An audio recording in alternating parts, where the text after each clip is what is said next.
Hello and welcome everyone. तो कैसे हैं आप सभी लोग? I hope you are fine and doing well. जैसा कि आप सभी लोगों को पता है कि अब आने वाला है बीएससी नर्सिंग 2024 का एंट्रेंस एग्जामिनेशन, और आज हम इस वीडियो में डिस्कस करने वाले कि नर्सिंग एप्टीट्यूड का क्या सिलेबस रहता है जो कि बीएससी नर्सिंग में पूछा जाता है। बहुत सारे ऐसे बच्चे होते हैं जिनको नहीं पता होता, बहुत सारे नहीं, अधिकतर 100% में से 90% बच्चे होते हैं जिनको नर्सिंग एप्टीट्यूड के बारे में नहीं पता होता है, क्योंकि ये ऐसा विषय है जिसके बारे में ना तो कभी आपने सुना है, ना कभी देखा है, ना कभी पढ़ा है। लेकिन अब हम इस सब्जेक्ट को पढ़ने वाले हैं बहुत आसान तरीके से। लेकिन सबसे पहले हम डिस्कस करेंगे कि भाई आखिर नर्सिंग एप्टीट्यूड में आपसे पूछा क्या जाता है, क्या होता है नर्सिंग एप्टीट्यूड, क्या कैसे पढ़ना, वो सारी चीजें हम इस वीडियो में डिस्कस करने वाले हैं। ठीक है, उससे पहले एक जरूरी सूचना है, डिस्क्रिप्शन बॉक्स में आपको एक व्हाट्सएप ग्रुप का लिंक मिलेगा, आप उस ग्रुप को ज्वाइन कर लेना। यूपी बीएससी नर्सिंग से जुड़ी हुई सारी जानकारियां आपको वहां पर मिल जाएंगी। समय समय पे जितनी भी अपडेट्स आती है, चाहे वो एग्जाम को लेकर हो, चाहे एडमिट कार्ड को लेकर हो, या फिर सिलेबस को लेकर के हो, या अगर आपको ये पीडीएफ डाउनलोड करनी है, पीडीएफ डाउनलोड करने के लिए भी डिस्क्रिप्शन बॉक्स में हमारे ऐप का लिंक मिलेगा। आप उस ऐप को डाउनलोड कर लो। वहां पे सिलेबस वाले सेक्शन में अगर आप जाएंगे तो सिलेबस वाले सेक्शन में इस पीडीएफ को आप डाउनलोड कर पाएंगे। वहां पे आपको physics, chemistry, biology, GK and other subjects का भी मिल जाएगा बिल्कुल फ्री ऑफ कॉस्ट। साथ ही साथ में आपको एक नर्सिंग एप्टीट्यूड की ई बुक मिलेगी जिसमें नर्सिंग एप्टीट्यूड क्या है पूरी किताब होगी अच्छी से, बाकायदे अच्छे से, और उसमें बहुत सारे ऐसे इंपॉर्टेंट क्वेश्चन होंगे जो कि प्रीवियस ईयर क्वेश्चन है, जो कि इस बार भी एंट्रेंस एग्जाम में आने के बहुत ज्यादा चांसेस रखते हैं। तो वीडियो को शुरू करते हैं। अगर हम बात करें नर्सिंग एप्टीट्यूड के सिलेबस की, तो देखो गत वर्षों में जो भी प्रीवियस ईयर में एग्जाम हुआ है बीएससी नर्सिंग का, उसमें मैंने अनुमान लगाया, मैंने ऐसा देखा तो मुझे ऐसे बहुत सारे टॉपिक मिले जिनसे क्वेश्चन आए थे। उन्हीं टॉपिक्स को मैंने ढूंढा, लिखा, बहुत सारी रिसर्च की, उसके बाद ये पता चला कि भाई कहाँ से क्या पूछा जाता है। तो ऐसे मैंने 15 टॉपिक ढूंढ के रखे हैं। उन्हीं 15 टॉपिकों पे वो ई बुक भी है, उन्हीं 15 टॉपिकों पर ही मिलेगी आपको ई बुक। आपको ऐप डाउनलोड करना है, सिंपली रजिस्टर करना है, उसके बाद आप ई बुक को वहां से परचेस कर सकते हो एकदम बहुत ही कम और लो प्राइस में। ठीक है, उन 15 टॉपिक की अगर हम बात करें, देखो सबसे पहले आपको पढ़ने को मिलेगा 15 में से नर्सिंग प्रोफेशन इन इंडिया, यानी कि इंडिया में नर्सिंग प्रोफेशन क्या है, कैसे होता है, और इस किस लेवल तक हम नर्सिंग प्रोफेशन को देख सकते हैं, नर्सिंग के प्रोफेशन को किस लेवल तक को देख सकते हैं, एक नजरिया डालेंगे इसके ऊपर। अगला पॉइंट पढ़ेंगे duties of A professionally qualified nurse, यानी कि एक प्रोफेशनली क्वालिफाइड नर्स की क्या ड्यूटीज होती हैं। यानी कि अगर आप एक नर्स हैं, नर्स का मतलब ये नहीं कि नर्स एक फीमेल ही होती है, नर्स का मतलब होता है केयरिंग ऑफ पेशेंट।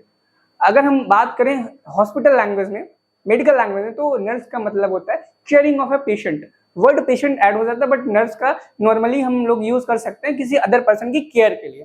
तो यहाँ पे हम यही देखेंगे, अगर आप एक क्वालिफाइड नर्स हैं तो वो नर्स केयर करने वाला एक लड़का और एक लड़की या फिर अदर पर्सन भी हो सकते हैं। ठीक है, वहां पे हम यही देखेंगे क्या कर्तव्य, क्या ड्यूटीज होते हैं एक प्रोफेशनली क्वालिफाइड नर्स के। ठीक है, और उसके बाद नेक्स्ट पॉइंट में हम देखेंगे नेक्स्ट चैप्टर में qualities of A professionally qualified nurse, यानी कि अगर एक क्वालिफाइड नर्स है तो उसकी क्या क्वालिटी होंगी। ड्यूटी के बाद आपकी उसकी क्वालिटी देखेंगे कि भाई उसके अंदर क्या क्या क्वालिटीज होनी चाहिए क्वालिफिकेशन के साथ साथ में। डिग्री होना वो जरूरी नहीं है, डिग्री होना आम बात है, लेकिन एक अच्छी डिग्री होना, उसके साथ साथ आपको नॉलेज होना वो जरूरी बात है। ठीक, आगे हम देखेंगे स्कोप ऑफ नर्सिंग प्रोफेशन, यानी कि अगर आप बीएससी नर्सिंग का कोर्स करते हैं तो उसमें क्या क्या स्कोप्स हैं, आपको क्या स्कोप्स मिलते हैं। ठीक है, उस प्रोफेशन के बारे में आपको बताया जाएगा।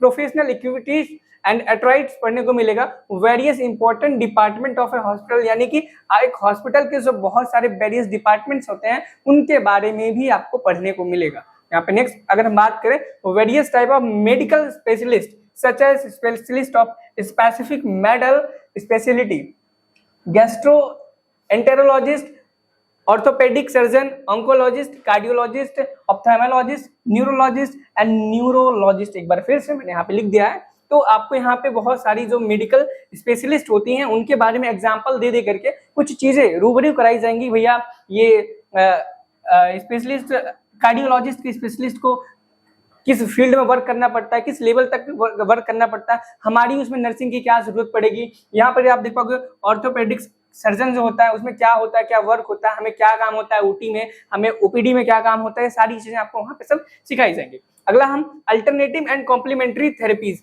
किसी भी थेरेपी की हम अल्टरनेट और कॉम्प्लीमेंट्री थेरेपीज क्या अपना सकते हैं उसके बारे में बताया जाएगा। आगे हम टॉपिक पे चलेंगे नंबर 9 पे। तो important symbols and sign used in hospital, यानी कि अगर जब भी आप सड़कों पे जा रहे होते हैं या फिर अगर आप हॉस्पिटल के अंदर भी होते हैं तो आपको बहुत सारे साइन देखने को मिलते हैं। आप ये प्लस वाला सिंबल रेड कलर का तो जानते होंगे, लेकिन ऐसे बहुत हजारों सिंबल हैं जो मेडिकल टर्मिनोलॉजी में यूज किए जाते हैं, लेकिन अगर आपको नहीं पता है तो वो आपको इस चैप्टर में सिखाया जाएगा कि क्या सिंबल्स हैं जो कि हॉस्पिटल की लाइफ जी रहे हैं, जो हॉस्पिटल लोग हैं उनके जीवन में जो सिंबल्स साइन इस्तेमाल होते हैं। अगला चैप्टर हम देखेंगे communicable and non communicable diseases. हम यहाँ पे पढ़ेंगे बीमारियों के बारे में, ऐसी कौन सी बीमारियां हैं जो टचिंग के कारण फैलती है, यानी कि अगर मैंने आपको टच किया, अगर मुझे कोई बीमारी है टचेबिलिटी वाली तो मेरे अंदर से आपके अंदर चली जाएगी। उन बीमारियों के बारे में पढ़ेंगे और ऐसी भी बीमारियां हैं जो टच करने से नहीं जाती हैं और उनके बारे में भी हम स्टडी करेंगे। आगे हम देखेंगे डिजास्टर मैनेजमेंट आपको पढ़ना है, फर्स्ट एड, कॉमन एलिमेंट्स पढ़ना है, पर्सनल हाइजीन पढ़ना है, इन्वायरमेंटल हाइजीन पढ़ना है and last one study habitats पढ़ना है। क्या पढ़ना है? Study habitats. ये रहे हमारे 15 ऐसे टॉपिक जो कि नर्सिंग एप्टीट्यूड में बार बार इन्हीं टॉपिकों से क्वेश्चन पूछे जाते रहे होंगे। आई होप आपके सारे डाउट क्लियर हो गए होंगे नर्सिंग एप्टीट्यूड के सिलेबस को लेकर के।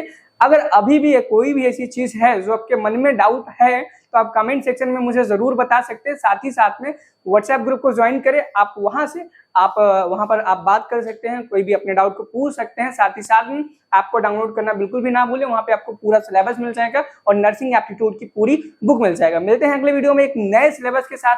Thank you, have a nice day, bye bye.